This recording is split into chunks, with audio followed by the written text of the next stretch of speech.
Le 27 février, nous sommes allés au bord du Lez. En premier, on a vu une station de mesure hydroclimatique qui sert de système d'alerte de crue. On pense qu'il est composé d'un capteur et d'une antenne pour mesurer le niveau d'eau et transmettre les résultats.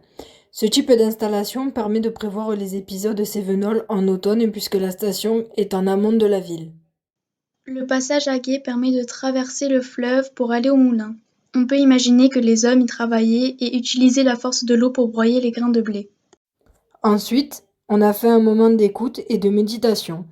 On a écouté les bruits de la nature, puis on a porté attention au son le plus aigu et on a essayé d'entendre l'essence à l'intérieur de nous.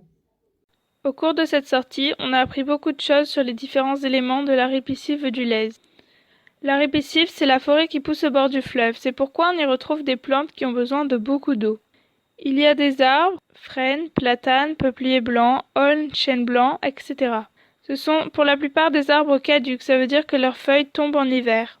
Il y a aussi des arbustes et lianes aux fruits colorés. Par exemple, le lierre a des fruits noirs et le hou des fruits rouges.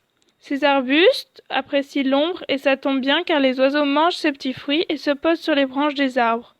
Donc leurs excréments tombent au pied de ces arbres et les nouvelles plantes poussent à l'ombre. Les grands chênes blancs n'ont pas de feuilles en hiver, mais les petits qui poussent à leurs pieds en ont. Elles leur permettent de mieux se développer. On a aussi vu un vieux chêne pluricentenaire qui a été coupé et a repoussé, c'est un taillis. À l'inverse, un arbre avec un grand et long tronc est un fût.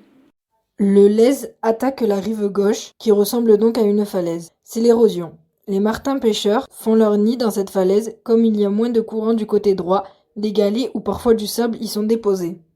L'érosion peut venir aussi de la pluie et diminue la surface du sol cultivable. Pourtant, le sol est une ressource pour l'humanité. Les vers de terre sont des laboureurs car ils brassent la matière minérale et organique, ce qui rend le sol plus fertile. On appelle turécules leurs excréments. La matière organique est composée de tout ce qui vient d'organismes vivants. Il y a par exemple des feuilles mortes.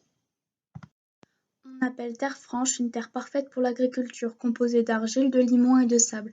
L'argile est une terre très fine et très collante qui apporte des minéraux. Le limon sont des particules de terre très fines et douces, donc ils ne collent pas du tout. Ils retiennent l'eau et sont majoritaires dans la terre franche. Le sable est rugueux comparé à la terre qui est glissante. Il apporte de l'air. Ici, il s'agit d'une parcelle agricole semée avec du blé.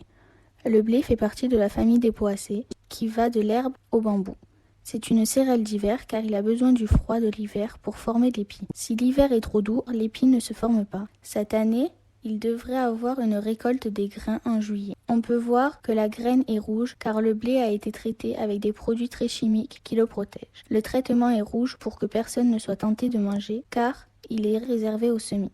Dans le blé, il y a un brin principal appelé maître brin et des brins secondaires qui portent chacun un épi.